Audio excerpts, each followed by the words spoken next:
6:30, so we will start the Forest Lake Airport Commission meeting for Wednesday, September 15th, 2021. Mr. Schmidt, would you please take the roll? Yes, Mr. Husnick. Here. Mr. Lynch. Present. Mr. Munson. Here. Mr. Schmidt is here. Mr. Steeler. Here. We're all here. We have a quorum. Thank you. Thank you very much. Do I have a motion to approve the minutes from last meeting? I read the minutes, and I'll make a motion to approve the minutes as written. We have a motion to approve. I'll second. All in favor of approving the minutes, say aye. Aye. We have John Schmidt is three going to- ayes, and we have, John Schmidt is going to abstain. John's going to abstain, and do you want to abstain? You weren't at the meeting, so that's fine. We still have an approval with three. So minutes are approved with a 3-2 vote. And we will jump to Mr. Parmar. Sure, thanks. Can everybody hear me okay? Yes. All right, so I've got a couple items to kind of update the airport commission on. So the first is kind of the master plan, airport layout plan update. We're kind of at the approvals process now, so, we submitted it to MnDOT in January 5th of this year. We got comments back on July 19th from Kevin Carlson, the MnDOT planner. There are also comments incorporated from airport development and then their nav aids and communication group. Nothing major, just a few minor things, clarification on some buildings, obstruction light on Hangar Echo is what they wanted, and then on the ALP, they didn't want, too many connections from the south hangar area to the possible runway extension, so we just removed one of them to kind of appease the MnDOT comment. So we turned them around on August 12th, and now we're just waiting if there's any additional comments. Otherwise, once MnDOT approves the ALP, the next step is then it goes to Airport Commission for final approval, then City Council, and once City Council authorizes it, we'll get signed title sheet with all the parties, and then it'll be official in the ALP of record. So I'm hopeful by the end of the year we can complete that process, and I'll make sure to kind of keep you guys updated on that. If anybody needs to see the revised ALP, Mr. Undum has a copy, and I believe it's, maybe the old one might be on the website. I'll send you the revised version to make sure it gets on the airport website as well. I have a question. Yes, You said that they wanted to have an obstruction light on Hangar Echo. Is that correct? Correct. So Hangar Echo is just kind of straddles what's like the 20-foot building restriction line. So what that line says is that airspace indicates that there can't be anything taller than 20 feet there. Now, Hangar Echo, we didn't survey verify it. I'm fairly certain it's a T-hangar that's not 20 feet above the ground. But we just put a note on there saying, to be lighted in the future if that future development on that end occurs. Yeah, because would that elevation be from the height of the taxiway there, or the? So it's from the airspace is based on the center line of the runway. Yeah. So everything goes out from there. So we didn't know for certain, what the ground elevation is there in front of Hangar Echo. And I think it was just a comment that MnDOT said, well, it'd be nice to put on there. It doesn't mean it obligates, Forest Lake to put an obstruction light on right now, because we had something similar from MnDOT with the light poles off the 3-1 end, where we went out there, survey verified that they aren't obstructions, and then MnDOT was like, okay, there's no need to light them. So I think it's just a minor comment that we said it's easier just to address and move on. Well, the reason I brought it up is because that hangar actually sits way down compared, so It does. when you're looking at that height, there's no way that it can be 20 feet above the runway height, Right. so. Thank you. Well, the comment I guess I would have is if you did put an obstruction light in there, would they run power to it? Because there's no power, my understanding, in Hangar Echo, there's no power? My understanding is it's just cold storage. I think there's exterior security lights, but I'm not sure if there's solar variety or not. I'm not sure if anyone on the commission is aware. I don't know, I don't think it was, and when we were there was no power. They don't have power to the hangar, which is one of the reasons, Mark, I brought this up. If we were to run power there, would there be a possibility of providing electrical outlets for the tenants? So I can provide some context for that. So when we did the lease rate renewals for Hangar Echo, the tenants that were in there asked about doing project improvements on the interior for electrifying the building. And the old lease did not allow that to happen.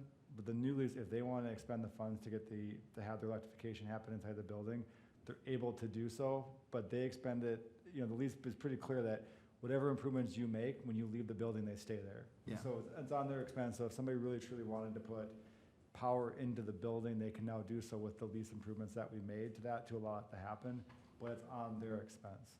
But if we ran power out there, then all they'd have to do is install a meter. Well, yeah, to have, you know, if it's lit, that sort of changes, because I know part of that original plan was to get the power from the pole over to the building, and I'd have to go back to my notes on the whole project, but I do know that we at least provided a pathway for the tenants that were in there if they wanted to electrify inside. The lease now language that's allowed to happen versus previously did not. They didn't want to because of the cost of running the power out there. If we run the power out there, then they only have to install a meter. Correct, yeah, that would probably a sub-meter and their own wiring on the inside of Right. the building, et cetera. But they But still, that's, we're years away from doing Yeah, that. and it If was- at all, we might not have to, because as Sam said, it's not gonna be 20 feet. correct, yep. All right. Any other questions, kind of on the master plan ELP update? It says here, infield drainage improvements. Is there any more specificity to that than that? Is there, what would that involve? Yeah, so kind of jumping into kind of number 2 for the CIP. So a component of the master plan update was to kind of develop a more thorough CIP along with the airport commission and members of city staff. So kind of the layout that's attached there is kind of a near-term capital improvement program that shows projects that were identified for kind of the near term, 0 to 5 years. So for the state fiscal year 2022, there were 4 projects kind of identified for Forest Lake. The first one, like Mr. Schmidt just mentioned, so infield drainage improvements, you know, that area from the 13 Pappies kind of towards the taxi lane connector there in the center. If you guys recall from the original runway construction, that area is flat. It's meant to be a retainage basin for stormwater, that it gets treated, infiltrates, because Rice Creek Watershed District did not allow the initial design of a storm sewer culvert to run to the east into the wetland. Well, that area has constantly retained water and been wet. When Bolton and Mann came aboard to help the city with the airport, one of the things that Mr. Undum asked us to do is, hey, take a look at the plans, what do you think about that area? So the one thing that jumps out is there's no drain tile through there. So you got clay subgrade, you got a flat area, the water just has nowhere to go. There's drain tile, you know, north of the Pappies, 3 lines that run north underneath the taxi lane connector, and then there's a drainage network that gets you out to 97. So what that project would do is extend 3 lines of drain tile through that basin area. We can't adjust the grades of the basin because it has to remain flat in order for the city to be compliant with the stormwater permit that was received for the project. But we also understand there have been some pilots concerned about, you know, you get off of the shoulder, the safety area, and then it's a 4-to-1 down. So one of the things we're gonna look at is, okay, well, you can't change the bottom of it. Is there something we can do to maybe ease in that 4-to-1 slope from once you get outside the safety area? So 75 feet right or left of center line is the safety area. From that point, it's a steep drop, you know, down to the bottom of the basin. So if there's ever a time to address it, that would be the project to do it. So the other projects that were identified for the state fiscal CIP for 2022 were kind of the south taxi lane constructions and then extending sewer and water. Unfortunately, the only project that MnDOT secured funding for out of those 4 was the infield drainage improvement projects.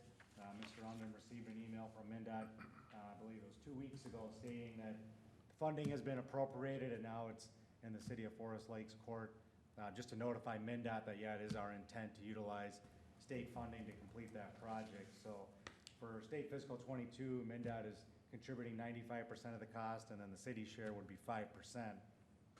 Another project that came up with a meeting with the navigation and airfield side of MnDOT towards the end of July, Mike Hartel and Tim Jarvis came out and met with Mr. Undum and myself.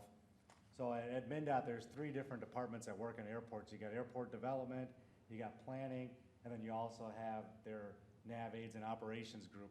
Unfortunately, they don't all work cohesively together. So in our meeting with the nav aids and the operational group, they said that apron area that you see here and that taxiway 83 extension, they said those should be priority projects for Forest Lake as well, because state statutes require a minimum of 3 tie downs in hard surface. Right now, all the 6 tie downs for Forest Lake are in the grass area. And with the construction of that FBO hangar, if you operate in the south hangar area, you want another access to get you to the 3-1 end of the runway rather than taxing across the apron, the fuel, because it's a larger corporate hangar, just to possibly avoid any sort of incursion. So what MnDOT is trying to do is get that apron expansion and that taxiway A3 extension kind of on their exigent list of funded projects. So from experience, you know, after they go through their first round of projects, where airports notify them they are gonna take their funds or they aren't, then they'll come up with a secondary list. So that's what Mr. Undum is trying to position Forest Lake for, is to capitalize on some additional state funds to expand the apron and construct that taxiway A3 extension. Because through the master plan project, we identified that as a project in 2024. If we would have known that was a priority for MnDOT, we could have adjusted some things around. So I know that's kind of a lot of me talking. I'll kind of pause there if anyone's got kind of questions on those projects and where the state funding has been secured for. And if I could just provide a little bit more context to that too. So you have on your dais tonight a copy of the letter that Dan Berner sent over with the grant offer for the infield improvements. I did respond back to him saying that we tentatively will accept that. I need a motion tonight to formally accept and we want to go forward with that project. To Silas's point on the taxi lane and the tie-down area expansions, when we did meet with Tim and Mike, they kind of said that's the pinch point. Like they don't want to do a lot of expansion of the runways or the hangar areas until they get that additional access to the runway. So they kind of said until we get that part figured out, the rest of the expansions are sort of in a holding pattern. So that's where their priority project does lie. I did express to them that if they're able to get excess funding or find a funding source for it in 22 at the 95.5, that we would have city funds to match, because they wanted that guarantee that if they go do the legwork, that we have the funds to match. And I said, if you can guarantee me 95.5, Yeah. we'll match it. You know, Sure. so I did commit that verbally to them at that point. So I'm hopeful that they're going to be able to come up with those funds to get the taxi lane and tie-down area completed. So right now we do have the drainage infield improvements. This has been discussed for a number of years since the runway was paved. So glad to see that project come forward. And I'm crossing my fingers. I'm still in communications with Mike about reminding him, hey, where are we on the list for the other funding? So I'm becoming sort of that fly in his ear constantly about, hey, just don't forget about us. Let us know, because we have funds committed.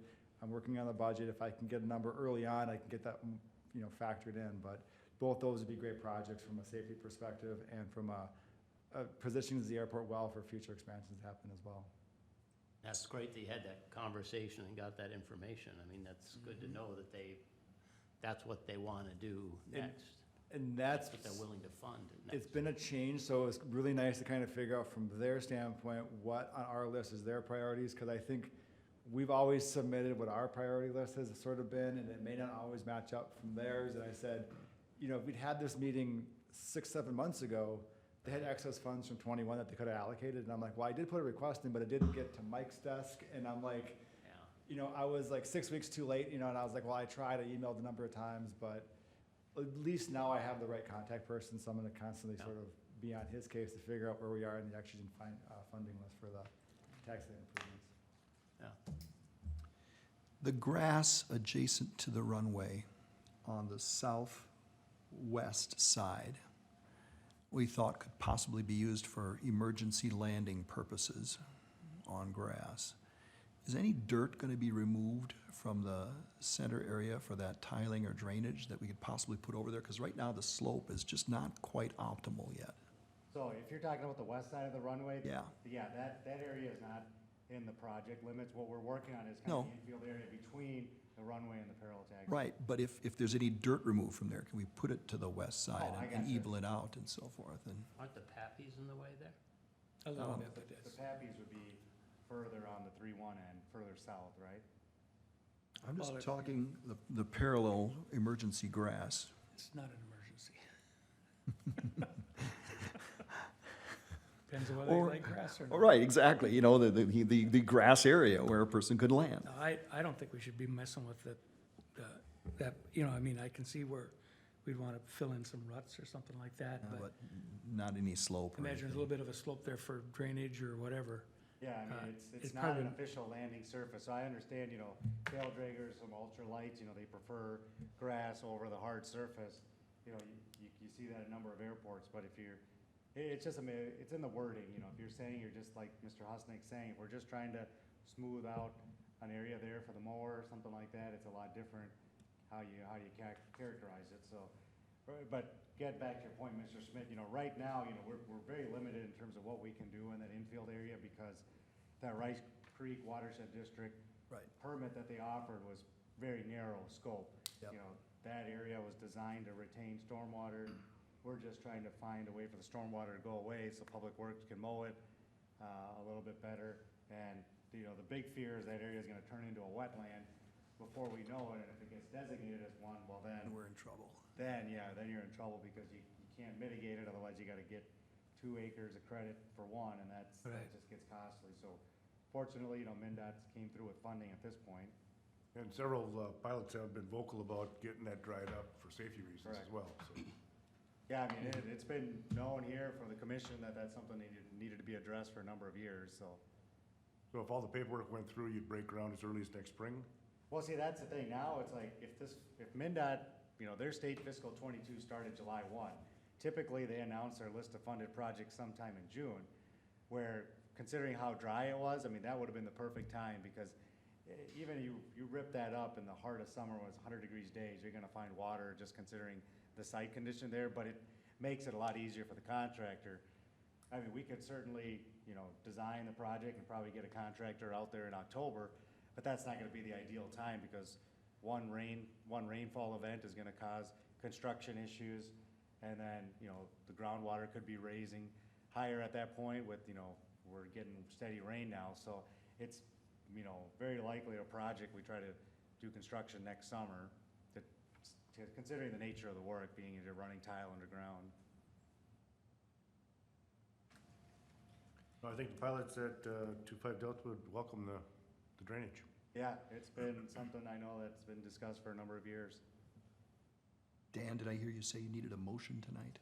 Yeah, I would need a formal motion, because then what I will do is I will formally respond back to Dan saying that the airport commission has met, is in agreement with the project, then I'll get the grant paperwork, goes to city council for approval, saying the airport commission supports this, and then we'll get it all processed, get the grant agreement in hand, and start Silas working on the scoping the project.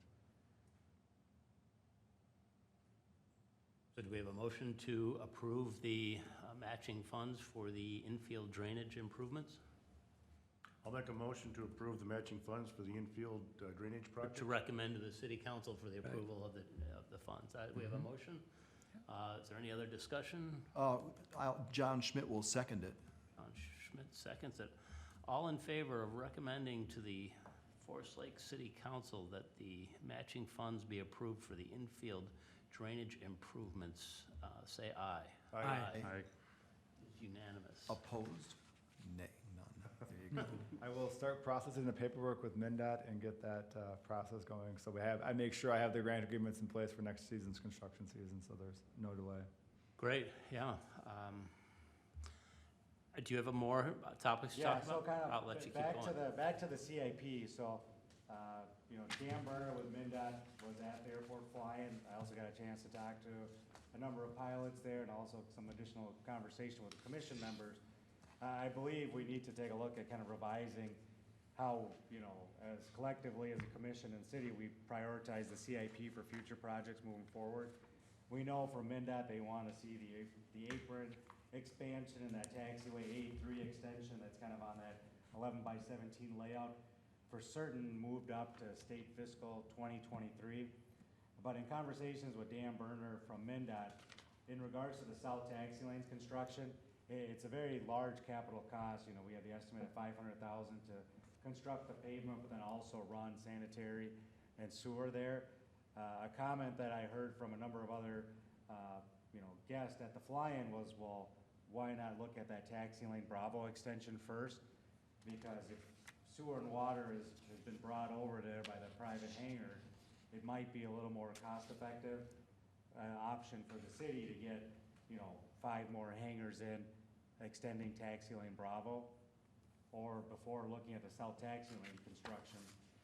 So that's kind of just a conversation I wanted to kind of kick off here with the commission, is if something to think about, if that makes more sense to prioritize that taxi lane Bravo extension and run utilities rather than look at the south taxi lanes first, just for cost purposes. So right now, the utilities over by, I'll call it Hangar 1, the commercial hangar that was just built, where those utilities end right at Hangar 1, right? No, Oh. they end behind the AD building there. They end at the AD building, they don't even get to Hangar 1. So they would have to be run out behind Hangar 1 to get Yeah. there. So, They ran separate lines out there just to service that one building. right. That's the what way I thought. saw it. I Isn't think that that's true? correct. That's correct, yeah, they Yeah. did not have the utilities brought The back actual there. main end there, behind the AD buildings. Okay. I mean, I suppose we could, look into what the cost of that would be, and if it is significantly less, that would certainly open up for 1, 2, 3, 4, or 5 hangars right there.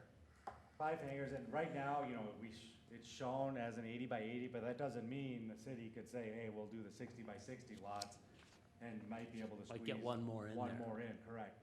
That area through the master plan was identified kind of as a commercial hangar area because you have the large Sure. 120 by 100 hangar in there. But, it doesn't mean you can't pivot to something smaller. It's just to run sewer and utility from the AD building, essentially straight north. It's very likely to be a less expensive option than putting in where the south taxi lanes would be. And if you get 5 additional lots in there, Right. To start, yeah. yeah, because MinDOT's comment was that's just a steep ask for us when you're looking at 500,000. That would be worth looking into what the cost would be to get it for those, over So- that so area, for sure. What would happen with, would we extend that public highway there, the public road that goes in behind those hangars? Yeah, I mean, that's also on kind of the ALP, is to extend the parking lot But it'd access be- road to get you back there. Yeah, But, at this point, very realistically, how many hangar tenants park in the parking lot and then walk to their hangar? I mean, I think most are gonna just drive over there and either park inside their hangar or in the rear of it. So it'd be one of those where if you need to extend the parking lot and that access drive, you certainly could after the fact. And my recommendation, based on the conversations I've had with MinDOT, if we do extend that driveway back there, that we keep them as commercial, because they qualify commercial as people being able to come in and with a vehicle and not have to get onto a taxi lane right. to access it, and that'd be one of the few spots where we would be able to ensure that if we do that road expansion as well. So if we keep them in the commercial realm, then at least we're adding more commercial hangars to the airport, where if you want to use them as, not use them as commercial, but still pay the commercial rate, Right. that's the option. But to try to retrofit one of the non-commercials is gonna be tough, because you don't have that road access. Well, I think that's kind of what I was driving at. It just seems to me that, if you're gonna run the sewer and water back there, you're gonna have the thing tore up anyways, just extend that road there too. Because that road is actually public. That's the only part that's on the airport that's public. And those hangars then would all be Commercial. pretty much commercial hangars. Yep. And they pay a higher lease rent. Correct. And one benefit of that, if we get all those leased out, we have that additional lease rent income coming in. The city may be able to justify paying a bigger share to get the sewer extended out to those other areas. So I think that's a good, if that's an avenue that MinDOT's willing to partake in, boy, that's And I think good to know. technically, if that was black copper cross there, you probably would have fewer people driving on the taxiway right there. Yeah, oh, yeah. To some extent. Yeah, we should look into the cost of that and get that on our priority list above the, well, depending on what the cost estimate comes out as, but. Sure, I mean, we have an estimate in, like 276,000. I'll have to take a look if that included the utilities, for that. That seems a little steep without utilities That might- for extending that yeah. taxi lane. Yeah, might have it in there. But, that was kind of a conversation with Dan Berners, once he was out there taking a look at things, asking, that might be a more reasonable ask for the state side for funding. And then just a final comment that came up from a number of pilots there about, from other airports, like what do you need to kind of operate or possibly base at? Forest Lake was 3,000 feet, if there's any way to do the 300-foot extension. On the ALP, we identified a ultimate extension to 3,300 feet. But that might, but then you wonder, well, if you get to 3,000, is that gonna be sufficient? Because some folks were mentioning, well, they fly like Beechcraft King Airs where, 2,700 feet is tight, 3,000 makes it a lot easier for them without making significant load concessions, because, you can fit 7, 8 passengers in those. So something is if you guys hear the same thing, saying, well, if you extend that corporate hangar area, do you also gotta look at possibly prioritizing then a 300-foot runway extension to kind of be more accommodating to some larger corporate activity at the airport? We said ultimate distance was 3,300 So feet?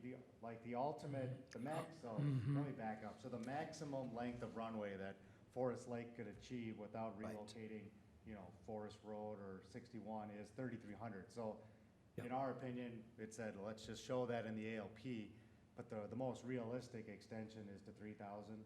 That accomplishes a lot more for Forest Lake and gets you some different operations without possibly having to, bury power lines at That's- 3,300. 3,000, you still might need to either trim the poles or obstruction light them, but I think 3,300 might be a little bit more of a stretch, so.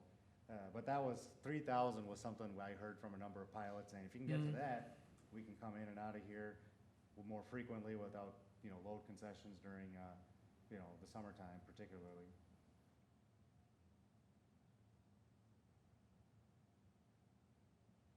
Yeah, that certainly makes sense, because the 3,300 feet, we've always looked at that as being the maximum out there, but the wires are the problem, Correct.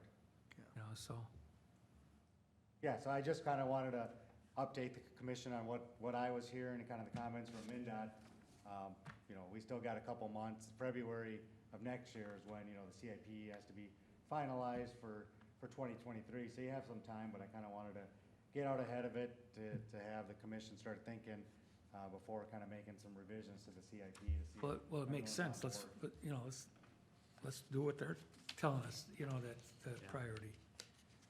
And these CIPs, they're just we're guessing at it anyways. Right, it's good to have their input as to what they see Right. as a priority, so. Yeah, like Mr. Undum was saying, we wanted this dialogue with them last year, and all the outreach we did just didn't prove successful. Well, now we got their ear now, so that's helpful for Forest Lake. So, yeah, I just kind of wanted to bring the commission up to speed on that. That's So very I'll good. revise the CIP and kind of prepare that for the next meeting. Just reprioritize some projects. And then just the last thing on the list was kind of the pump and card reader system upgrade, if Mr. Undum probably has more of an update on that than I do. I have hopefully good news. I'm hoping, based on my last communications with Minnesota Petroleum, the new pump and card reader system should arrive in Minnesota tomorrow. It's scheduled for a September 16th arrival. They're gonna look at scheduling it once it arrives, and potentially probably the week of the 20th, so next week. That's great. It's gonna depend on, they're squeezing us in amongst the other installs that they're doing. So we're on the short end of getting that installed. One small update to that is, we originally, when I put the order in for it, we switched it over to the cell reader, so it's a cell service, so there's no need to have the separate network out at the AD building for the card reader, for the gas pump. Talking to MinDOT, apparently they're developing the back end to support all of that from a wired and fiber standpoint. So they recommended I call QT Pod and have it switch back over to a wireless or LAN one, but they don't have the network fully installed yet. So I was like, so I called QT Pod and I said, here's my situation. I have a cell one. If down the road I get the network from MinDOT, I get all the back end, the security and all that stuff that's set up, can I retrofit this one? Is it an easy fit? And she said, yeah, absolutely. It's a very easy downgrade to go backwards. So to not delay the install, I kept the cell service. We're gonna do 1 year of cell service, let MinDOT make sure and prove that network out, and then if we need to switch over, we can switch over. So Yeah, that's good. maybe a switch, but hopefully a new pump is coming out. I do know that there has been some issues with the receipt printer on the current pump that's out there. It's actually printing the receipts, but they're just not getting dropped in. When I open up the actual case, there's I pulled 3 rat's nests worth of receipts out of there. If any pilot needs a copy of the receipt, contact Abby here at City Hall. She can go into the system and actually recreate the receipts. So I've had a couple pilots reach out. We have we do have that capability to reprint the receipts from past fuel sales. Dan, that brings up the question, what are the receipts gonna say besides just the city of Forest Lake? On You the know, actual. Because what happens, I get a bill at home and then my wife says, how come we owe the city of Forest Lake? You know, oh, well, it's called gasoline. So, and I looked at that when I put the system in, because we had to set up a new account with, I think it was US Bank, and I put it in as Forest Lake Airport. Okay. So I'm yeah. hoping that transfers over. The only thing that, it's gonna depend on if they take what I put on the application or what's on the, I think it's on the, it might be the 1099 form I sent, there was some other IRS form I sent over that has Yeah. City of Forest Lake listed. Oh, that'd be so great. I'm hoping it says Forest Lake Airport, and I'm also hoping that we can change it after the fact, but. Save him a lot of bruising that way, thank you. You said that any pilot could call City Hall and get a receipt if they needed one Correct. for past transactions. Correct. Once we get the new system in, hopefully it'll work correctly, and then we don't have. And any that worries. capability, as far as I know, should still exist in the new system. Okay, But just as a matter of course, I'd recommend that if receipts are being printed, that, because it is more work on a staff level to go back and recreate, but given the current, I mean, I've been out there 3 or 4 times and pulled them out and tried to fix it, and it's just, ridiculous. I said, I can't, I'm also not gonna put a work order in, we're getting a new pump within the No, week, no, so no. it's just, we'll deal with You it. said the week of September 20th, sometime, maybe. Yeah, and just so I'm putting a everybody, big maybe in the minutes. and there's, and maybe it's fine, because I don't have a guaranteed delivery date at this point that I can share. I will put a note amount that the fuel will be unavailable for the day that we're doing the install, and I talked to Tim, and he confirmed that it's about a half day to a day. It's not gonna be down for long, so it's a pretty quick switch over for them. So he said, we get out the first thing in the morning, he's like, usually it's a half day, but as one who's worked in the field in the past, anytime it's a half day, one issue, it could be a full day, so we'll make sure that it gets done. Hey, just from my knowledge, who sets the pricing on the fuel itself? So we actually set the pricing here at the city, and what we do, I've looked into this, we actually will go out, when we get our loads, we'll price it based on, if we pay whatever per from the delivery system in bulk, we then price it according to what that price is at the delivery date, to make sure that we have the price in, our processing fees, small amount of profit for the fuel, and then we'll monitor that. We do have somebody here that does monitor what it is, and we'll make adjustments based on that. We don't do, we're not doing it on a weekly basis, but we are looking at that based on how much we're selling and kind of, but it's not like a, Super America, we're doing it almost daily, but we are monitoring and setting those prices accordingly. I'm just saying that because it is a source of revenue, and if you go on ForeFlight, you can look at every gas price of any airport in the state, and I know that there are pilots that will use that excuse to save 3 cents. Yeah. To spend, Yeah. Cheap. 120 bucks to get there. Yeah, right, yeah. But let's spend 100 to save 30 cents. Yeah, and there's been a few internal conversations about can we be more aggressive on the pricing of fuel? What would be required from a staff standpoint to monitor all that? It's also depending upon use. If we buy low, like if we're getting in before a spike in price, we're gonna make a lot more profit on, so we can Right. keep the prices low. Conversely, if we buy at the peak and all of a sudden prices drop, we could be stuck at a higher price, and if we lower it to stay within that competitive window, we're losing prices per gallon. So it's a double-edged sword, and we do make sure that we try to be as competitive as we can, and making sure that we get our profit margins within our fuel sales. Then one last comment, once we get the new fuel pump in, is there a way to announce that or tell the population that we do have a new fuel pump? I talked to pilots that won't use that pump right now.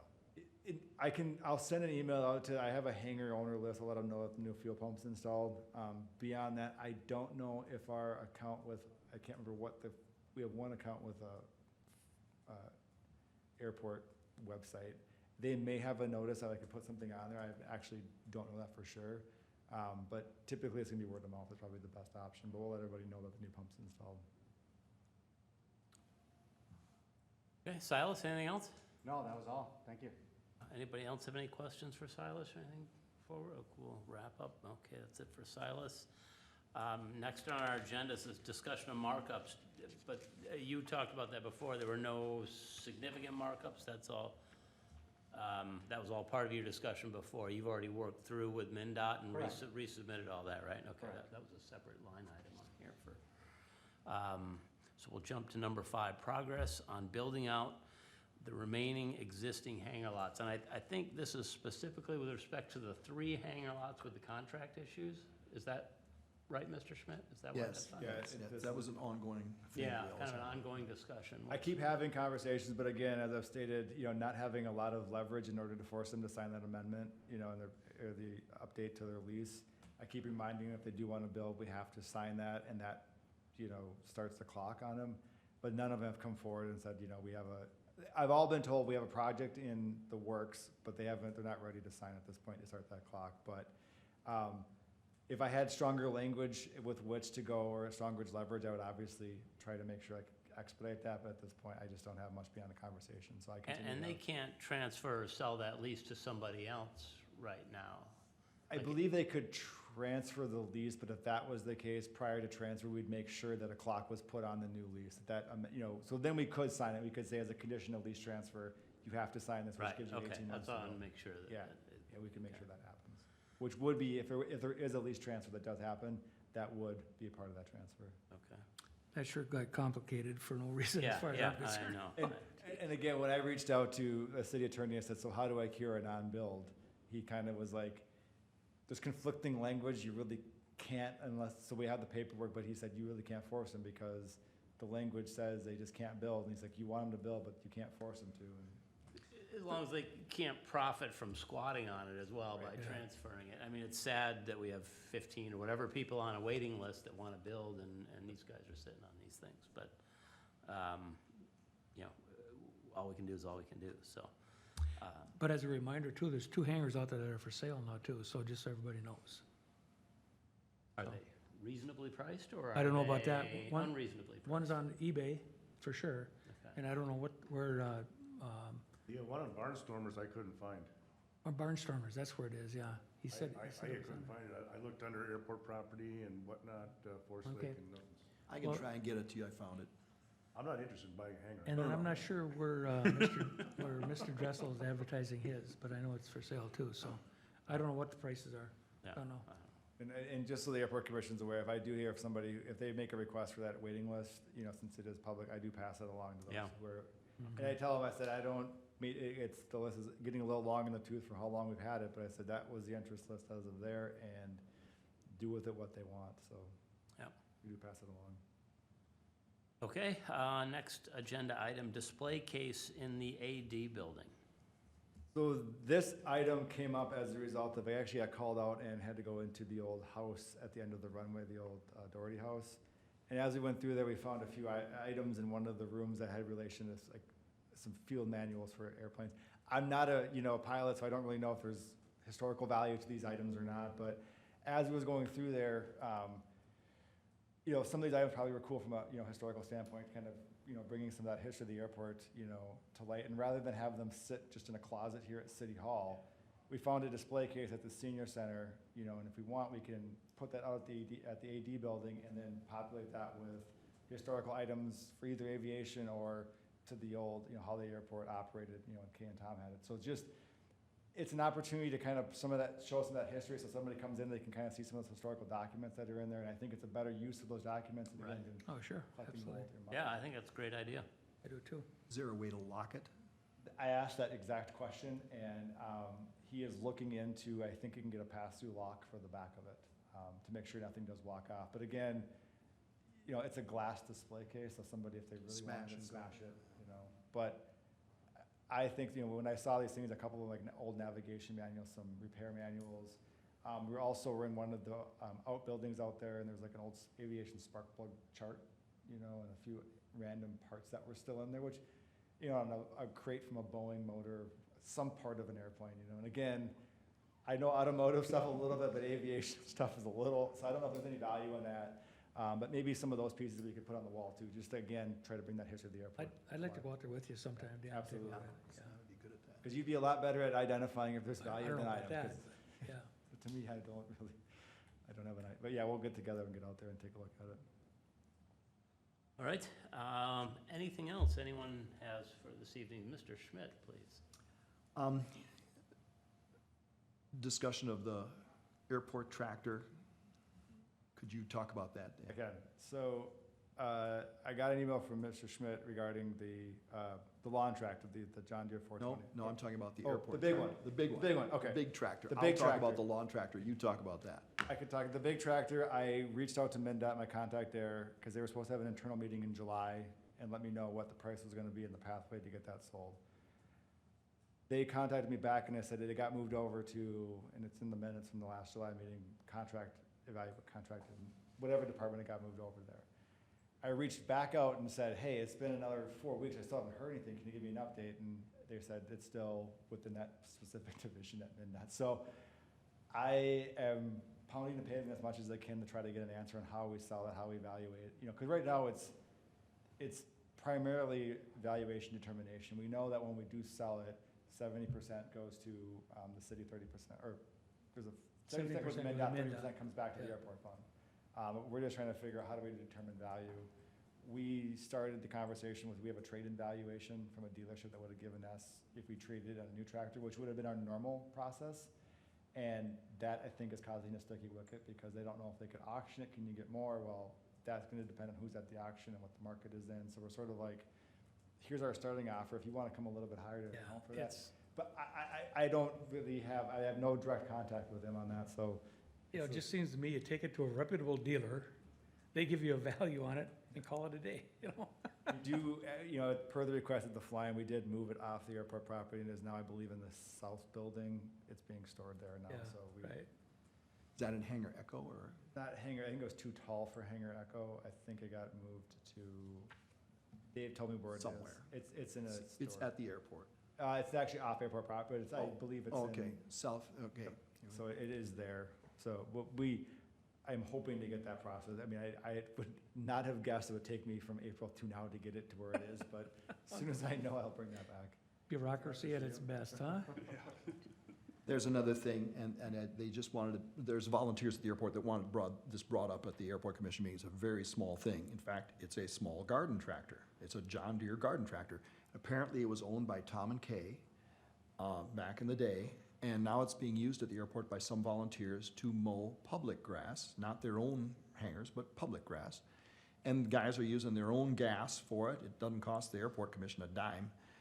What they are asking for is clarity on a couple of issues. Number one, would the city be willing to maintain it? And that would include belts, the occasional oil change, parts, whatever. The other thing is they're asking for clarity on storage. Would the city store it in Hangar Echo over the winter? And if we can just clarify that at a meeting like this one, then they're gonna go on right now, and you got to speak to this if you want to. I have an update. So I did look at that. If you sent me the picture, looked at the inventories of when the airport was purchased and transferred. Talked to Dave Adams, sent forwarded it to him and said, here's the lawn tractor in question. Do you know anything about it? We can't find any record of that ever being a city-owned asset, of that ever being part of the transfer. So as far as we're concerned, it's not a city, asset. And I'd recommend not putting it on the city assets because once it comes here, Then and we gotta- volunteer yeah, thing, yeah, it yeah, becomes yeah, complicated. And I understand that, they want us to maintain it, but if we maintain that, I asked Dave flat out, I said, if we took ownership, what would we do with it? And he said, given the age and based on our current equipment schedule, we'd surplus it. Yeah. So, it's basically, from what he gathered that was the tractor Tom used to use to mow the Right. runway. Right. And we don't know where it went or how it got out there, but as far as we're concerned, according to our records and our books, it never went through our stuff. Yeah, all I can tell you, it's been floating around there forever. And they've been using it for cutting grass around hangars even. It doesn't matter. Just the idea it's never left the airport. And people have been putting their own gas in it. I sharpened the blades on it a couple times, that kind of thing, What difference does it make if at this point, if somebody's using it, Do let them we use it. make it just assume that it's EAA's? You could, yes, park it in, that's what You make it the local EAA chapter's mower. right, and, leave it in since- one of the hangars. Since the city doesn't have any ownership to it anyway. Right, And then EAA can decide where they want to store it and how they want to use it. And how do you want to they should- maintain it? They'll do the appropriate thing, so.